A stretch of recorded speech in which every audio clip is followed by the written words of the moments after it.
السلام علیکم ورحمۃ اللہ وبرکاتہ، جس کے معنی ہیں آپ تمام پر اللہ سبحانہ و تعالیٰ کی سلامتیں، رحمتیں اور برکتیں نازل ہو۔ انشاءاللہ آج کا میرا عنوان ہے رشتہ داروں کے حقوق۔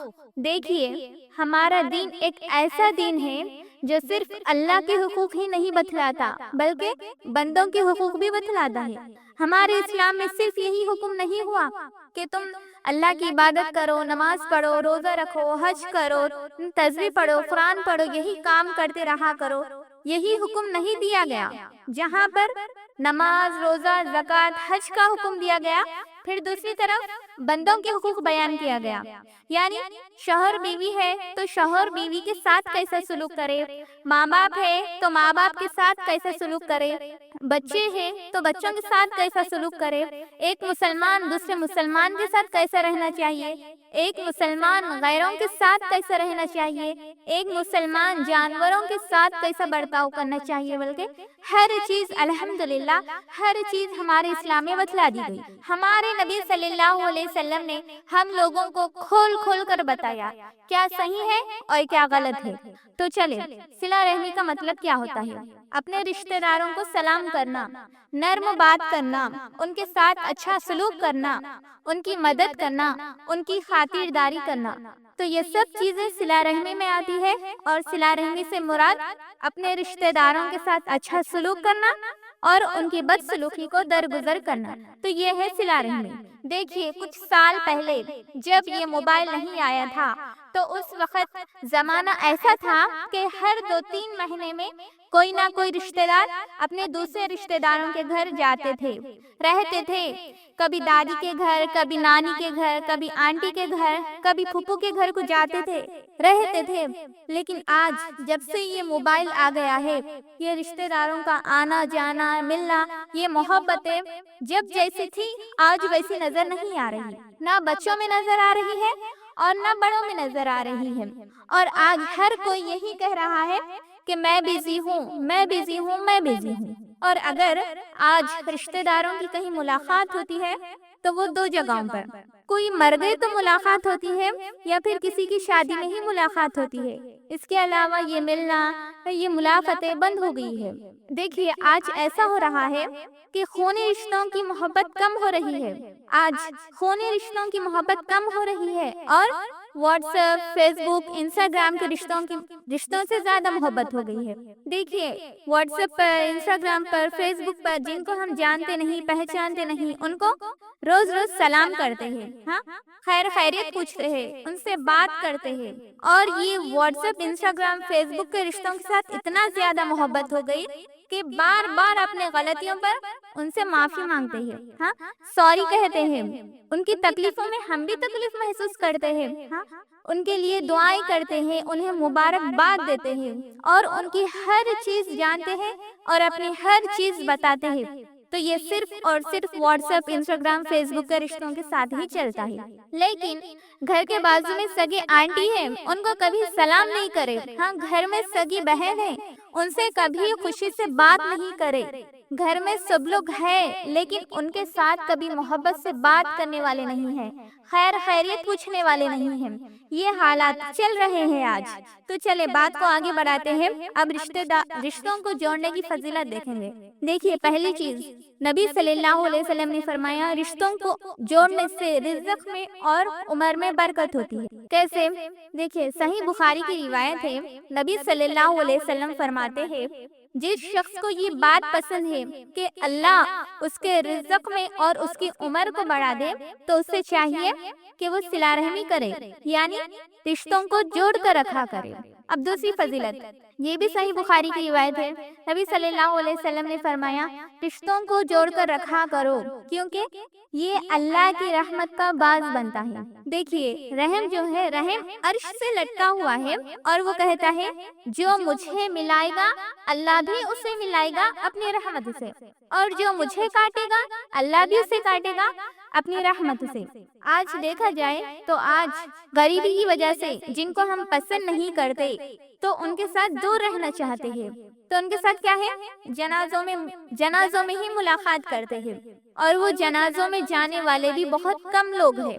دیکھیے کسی سے اگر لڑائی ہو گئی ہو، اب ان کے گھر میں کسی کا انتقال ہو گیا ہو، سگے بھائی کے لڑکے کا انتقال ہو گیا ہو، سگی بہن کے لڑکی کا انتقال ہو گیا ہو، سگے بھائی سگے بہن کے گھر میں اگر کسی کا انتقال ہو گیا ہو تو یہ ایک دوسرے کے گھر جنازوں میں جانا پسند نہیں کرتے۔ یہ حالات چل رہے ہیں آج مسلمانوں کے۔ پھر اسی طرح آج رنگ کو دیکھ کر محبت کی جاتی ہے، ہاں، پیسوں کو دیکھ کر محبت کی جاتی ہے۔ کئی لوگ ایسے ہیں جو اپنے رشتہ داروں میں کالے یا پھر غریب لوگ جو ہوتے ہیں نا، ان کو کبھی فنکشن میں یا پھر گھر پر بلانا بھی پڑے اور وہ آ بھی گئے تو ان کو اپنے ایکول کے اپنے معیار کے دوستوں کے ساتھ ملاقات کرانے کے لیے انہیں شرم آتی ہے۔ کیوں؟ کیونکہ یہ ان کا رنگ تھوڑا کالا ہے، یہ غریب ہے، اگر انہوں ہمارے دوستوں میں آ گئے تو ہماری عزت نہیں رہتی۔ نعوذ باللہ، یہ بہت بڑی غلطی ہے، یاد رکھیں۔ بخاری کی روایت ہے، نبی صلی اللہ علیہ وسلم فرماتے ہیں، جس شخص کو اللہ پر اور قیامت کے دن پر ایمان ہے تو اسے چاہیے کہ وہ صلہ رحمی کرے۔ پھر ایک اور حدیث میں نبی صلی اللہ علیہ وسلم فرماتے ہیں، یہ بھی بخاری کی روایت ہے، نبی صلی اللہ علیہ وسلم کے پاس ایک آدمی آتا ہے اور کہتا ہے، اے اللہ کے رسول صلی اللہ علیہ وسلم، مجھے کچھ ایسا عمل بتا دے جو مجھے جنت میں لے جائے۔ تو نبی صلی اللہ علیہ وسلم نے بتایا، تم ایک اللہ کی عبادت کرو، اس کے ساتھ کسی کو شریک نہ کرو، نماز پڑھتے رہا کرو، زکوٰۃ دیتے رہا کرو اور صلہ رحمی کرو۔ نبی صلی اللہ علیہ وسلم کے پاس ایک آدمی آتا ہے اور کہتا ہے، اے اللہ کے رسول صلی اللہ علیہ وسلم، میرے کچھ رشتہ دار ہیں، میں ان کے ساتھ صلہ رحمی کرتا ہوں لیکن وہ میرے ساتھ خطا رحمی کرتے ہیں، یعنی میں ان سے رشتہ جوڑنا چاہتا ہوں اور وہ رشتہ توڑنا چاہتے ہیں۔ میں ان کے ساتھ کچھ اچھا کرتا ہوں لیکن وہ میرے ساتھ برا کرتے ہیں۔ میں انہیں معاف کرتا ہوں لیکن وہ جاہلوں کی طرح برتاؤ کرتے ہیں، تو میں کیا کروں؟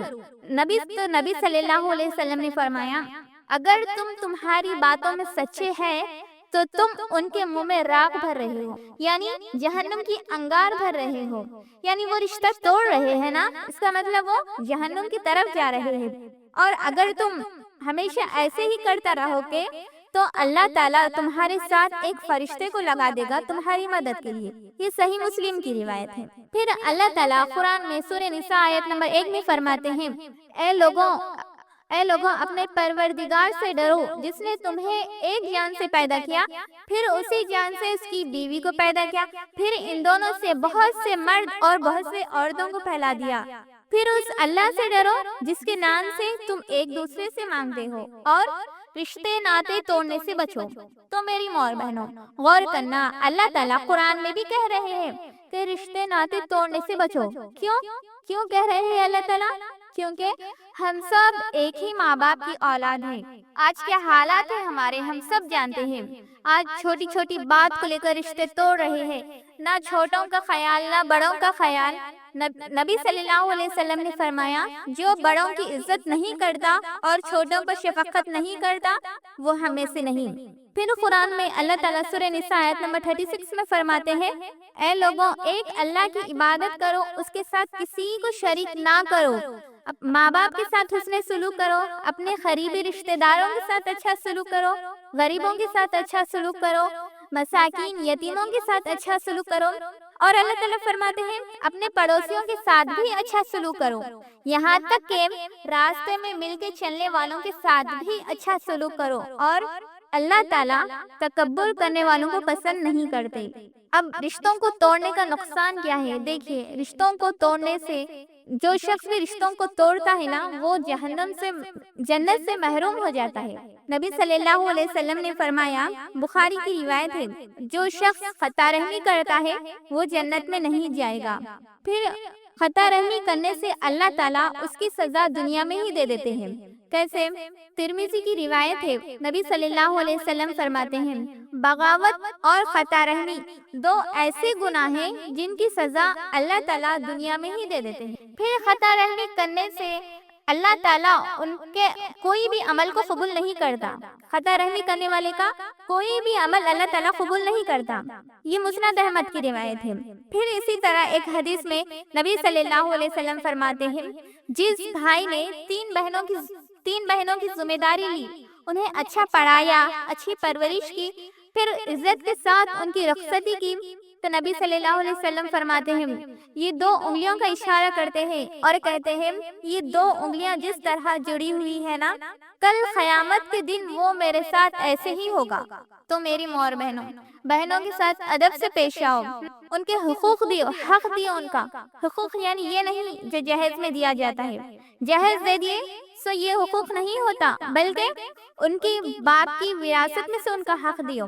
اللہ تعالیٰ فرماتے ہیں 2 حصے مرد کے اور 1 حصہ عورت کا ہوتا ہے۔ آج لوگ کہہ رہے ہیں ہم نے جہیز دے دیا سو بات ختم، نہیں، ایسا نہیں ہے۔ باپ کے انتقال کے بعد 1 حصہ عورت کو ملنا چاہیے۔ پھر اللہ تعالیٰ قرآن میں فرماتے ہیں وَبِالْوَالِدَيْنِ إِحْسَانًا، تم اپنے ماں باپ کے ساتھ حسن سلوک کرو۔ آج کیا کر رہے ہیں ہم؟ ہاں، انہیں جھڑکیاں دے رہے ہیں، ان کی نافرمانی کر رہے ہیں، انہیں اپنے پاس رکھنے سے لڑ رہے ہیں۔ دیکھیے، غور کرنا، ایک ماں 10 بچوں کو پالتی ہے، لیکن آج وہی 10 بچے ایک ماں کو اپنے پاس رکھنے کے لیے لڑ رہے ہیں۔ غور کرنا، یہ محبت میں، وہ محبت میں اور یہ محبت میں کتنا فرق ہو گیا ہے۔ اسی طرح آج رشتے ٹوٹ رہے ہیں۔ ایک حدیث میں آتا ہے نبی صلی اللہ علیہ وسلم کے پاس ایک شخص آتا ہے اور کہتا ہے اے اللہ کے رسول صلی اللہ علیہ وسلم، میرے حسن سلوک کا سب سے زیادہ مستحق کون ہے؟ نبی صلی اللہ علیہ وسلم نے فرمایا تمہارے حسن سلوک کا سب سے زیادہ مستحق تمہاری ماں ہے۔ اس شخص نے پھر پوچھا اے اللہ کے رسول صلی اللہ علیہ وسلم، میرے حسن سلوک کا سب سے زیادہ مستحق کون ہے؟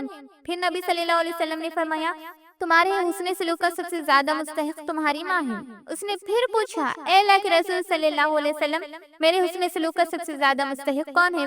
نبی صلی اللہ علیہ وسلم نے فرمایا تمہاری ماں۔ اس نے چوتھی مرتبہ پوچھا اے اللہ کے رسول صلی اللہ علیہ وسلم، میرے حسن سلوک کا سب سے زیادہ مستحق کون ہے؟ پھر نبی صلی اللہ علیہ وسلم نے فرمایا تمہارا باپ۔ پھر نبی صلی اللہ علیہ وسلم کے پاس ایک آدمی آتا ہے اور کہتا ہے اے اللہ کے رسول صلی اللہ علیہ وسلم، رزق میں برکت کا کوئی وظیفہ بتا دے۔ تو نبی صلی اللہ علیہ وسلم نے فرمایا کیوں نہ بتاؤں میں، سنو، ٹوٹے رشتوں کو جوڑ کر رکھا کرو، اللہ تعالیٰ رزق میں بھی برکت دے گا اور عمر میں بھی برکت دے گا۔ اور آج ہم بہت عجیب لوگ ہو گئے ہیں۔ دیکھیے، خبروں پر بھی جا کر رو لیتے ہیں، خبروں پر بھی جا کر رو لیتے ہیں، لیکن زندہ لوگوں کی عزت نہیں کرتے، ان کی قدر نہیں کرتے۔ تو میری ماں اور بہنوں، زندہ لوگوں کی عزت کرو۔ ہاں، اگر کچھ غلطی ہوئی تم جا کر معافی مانگو۔ دیکھیے، معافی مانگنے سے کوئی بڑا چھوٹا نہیں ہوتا۔ ماں باپ ہے تو ماں باپ کے ساتھ حسن سلوک کرو، بھائی بہن ہے تو ان کے ساتھ اچھا سلوک کرو، رشتوں کو جوڑ کر رکھا کرو۔